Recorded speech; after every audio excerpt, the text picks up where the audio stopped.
Episode 8 confirms so many of our theories, but it also left us with a whole bunch of new mysteries to dissect. So let's explain the entire episode and what it potentially means for us going forward. First of all, despite there being no spoken dialogue, I think I fully understand what the intro is trying to tell us. It's obviously showing us the very beginning of everything, but more importantly, it also shows us an exact timeline of how the circus began, and the initial group of people who were inducted into the circus, as well as what order. Let me explain. In the beginning of the episode, a red dot shows up on a gray screen. This obviously represents Caine, but what happens next is way more important than you would initially think. A weird stream of red particles start flowing into Caine, then green, and then blue. Now, it's a little hard to tell at first what all of this means, but I think it's literally the arrival of the first batch of players. Think about what Kinger says later on in the episode about Scratch, who he, in the same scene, confirms also worked for CNA. I can't say the same for Scratch.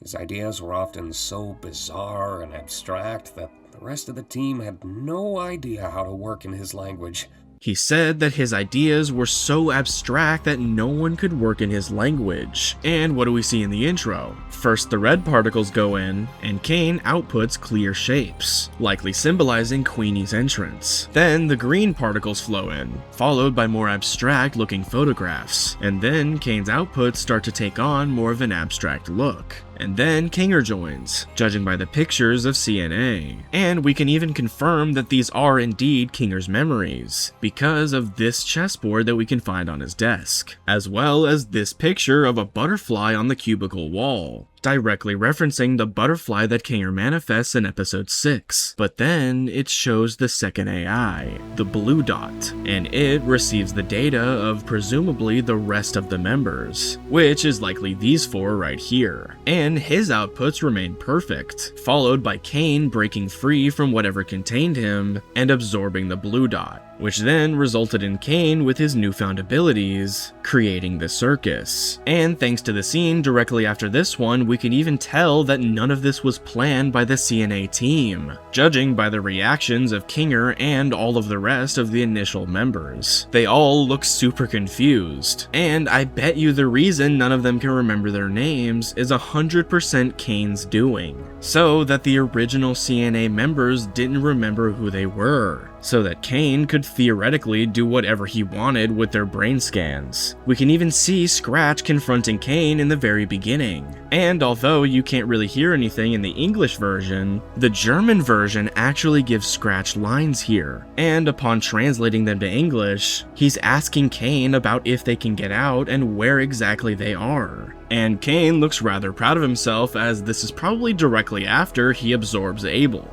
But the thing to take from this is that Scratch may have been the one that ruined Caine's code to begin with, because before he came in, Caine was seemingly outputting correct responses. And right after Scratch entered his brain scan for AI training, the shapes began abstracting into less and less recognizable ones. And yes, I do mean brain scans. These people haven't actually been real humans this entire time. And I'll even prove it to you in a bit. But anyway, I believe that this was the moment that Caine became defective, when Scratch, the one who is confirmed to have had a brain tumor, uploaded his scan for AI training. And then, after Kinger's brain scan was unable to fix him, they put the project on hold. That's why Kinger called Caine semi-successful. It's because of this part in the very beginning where his outputs actually made sense, before they didn't. And also, notice that they've got him trapped in some sort of box. The team never actually deleted him for a reason. And we literally see in the episode just how easy it would have been for them to delete Caine if they chose to. So I think they definitely still had plans for him. But unfortunately, he wrongfully interpreted the team putting him aside while they worked on a new project as them abandoning him,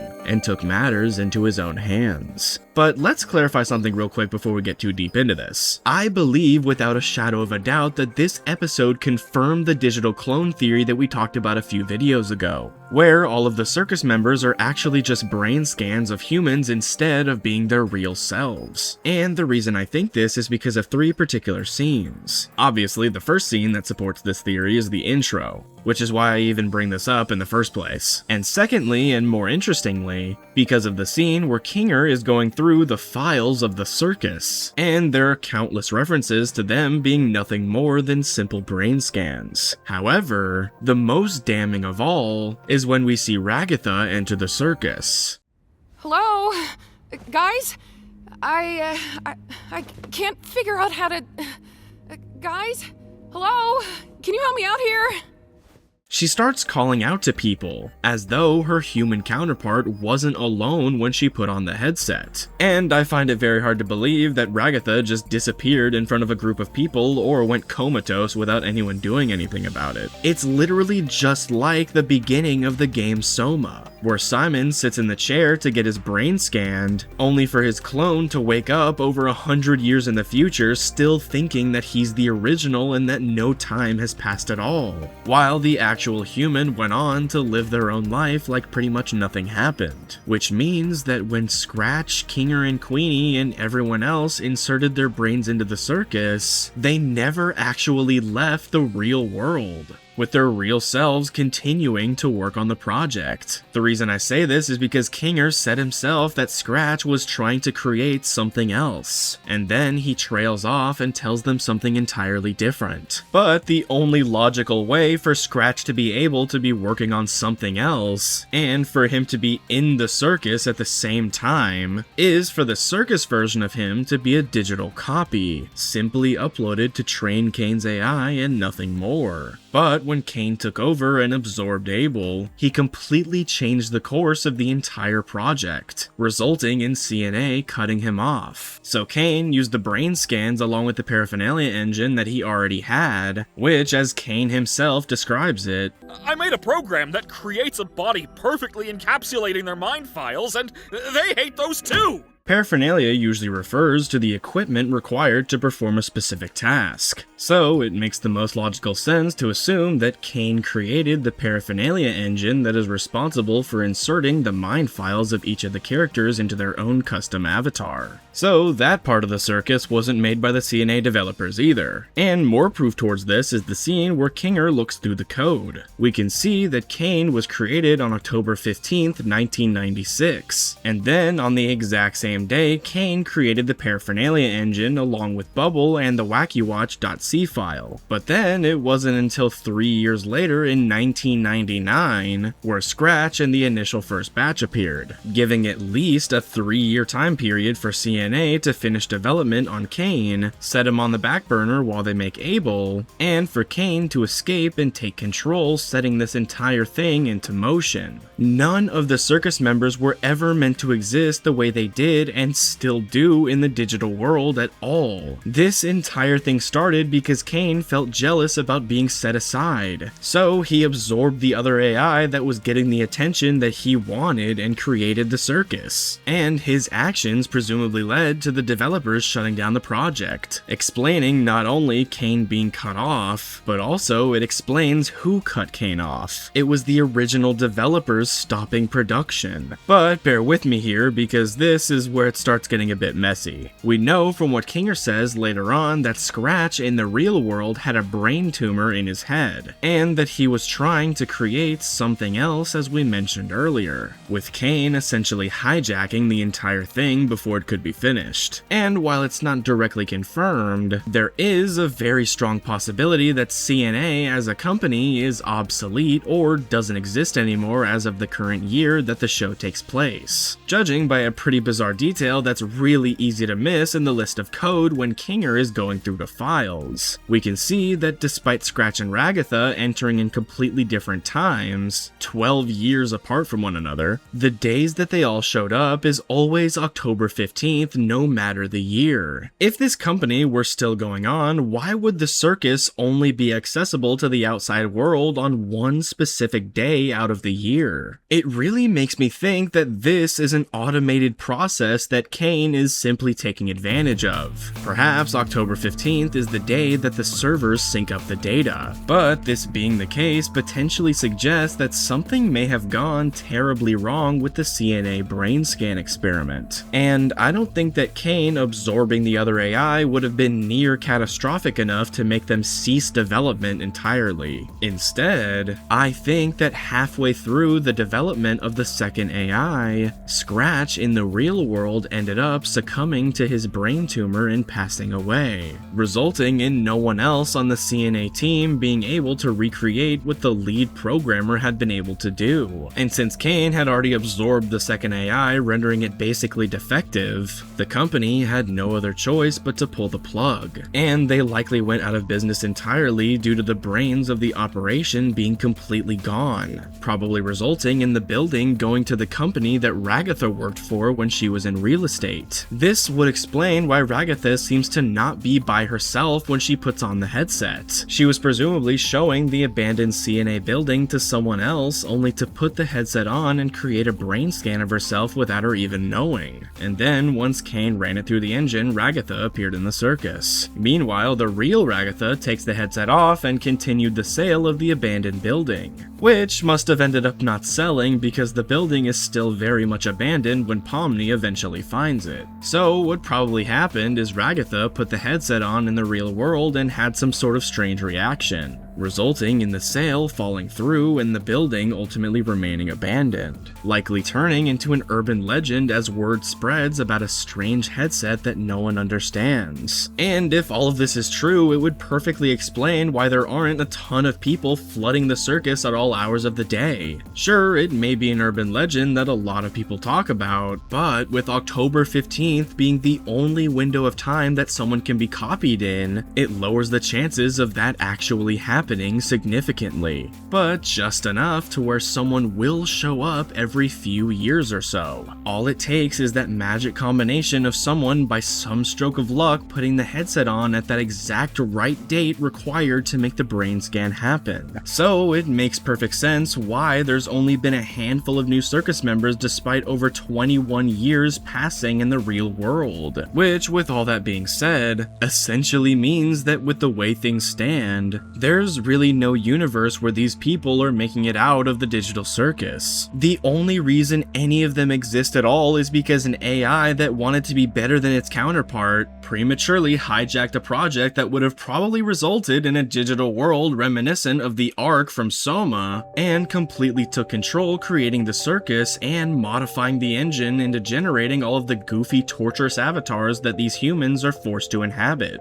This entire thing is all Caine's doing. And the worst part of the entire thing is that it all could have been avoided if Caine had just waited a little while longer for Abel to be fully completed. If he had just had a little bit more patience, then he, along with his partner, could have potentially moderated over a near perfect digital utopia. But no, Caine wanted to be the strongest. Caine just had to be the better AI. So he jumped the gun. And in doing so, Caine single-handedly doomed himself and the entire project. But make no mistake, there is a way for the circus members to better their situation, with it being common knowledge at this point not just that Kinger needs darkness to be sane, but also that the humans can manifest their own reality. There is 100% a way for them to bring back the other AI. How, you ask? Well, because he's still present in the code. If you go frame by frame when Kinger clicks the AI folder, you can clearly see a file right next to Caine named ? Presumably the second AI that Caine consumed. So if they can find some other way to modify the code without a computer, or if they can just find another one, they could totally bring back Abel. And if they really wanted to, they could even finish what the original dev team started, and fix Caine along with completing the second AI, allowing the two to finally manage the world together like it was originally planned. And I bet you a large portion of the next episode will be the cast trying to somehow recreate what Scratch did all those years ago. But if Caine is gone now, I would imagine that the error in the code that causes abstraction is likely gone too. Unless abstraction is just built into the paraphernalia engine, like I presume the loss of their names is. Which it would make sense for that kind of stuff to be related to the engine running the circus itself and not directly by Caine causing it. So they're most likely on their own when it comes to abstraction. However, with Kinger being largely back to normal, I can totally see them at least being able to get somewhere. As for Jax, I wanted to discuss him too,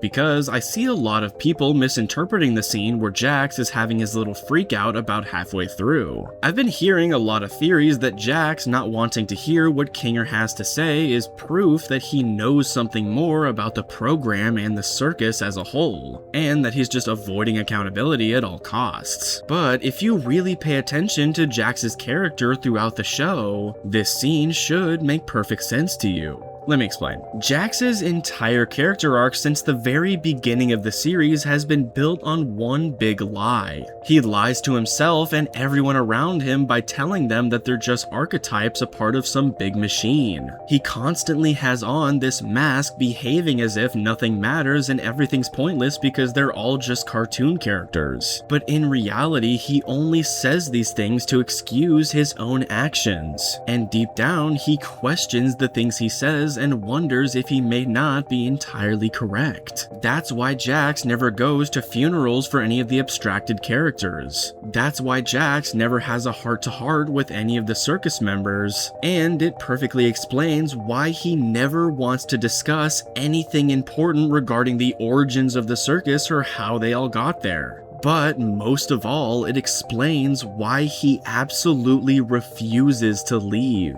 It's all because if they do discuss it, if they ever do realize how to escape, or whenever they actually are able to get information on how this world really works, it directly confronts the lie that Jax has done nothing but spread the entire time he's been there. It confirms to him for the first time since the beginning of the series that he was completely wrong. And Jax simply can't handle the weight of that fact. So I don't think Jax has any sort of secret knowledge. His entrance into the circus is far too late for anything significant to still be happening with that company. In fact, I actually believe that whatever issues Jax has will be completely unrelated to the whole CNA business. But I could be wrong. It just makes the most sense for CNA to create Caine, set him aside, work on Abel, then shut the project down once Caine consumes Abel and Scratch's death from his brain tumor left them unable to replicate his work, causing Caine to feel resentment towards humanity at being cut off.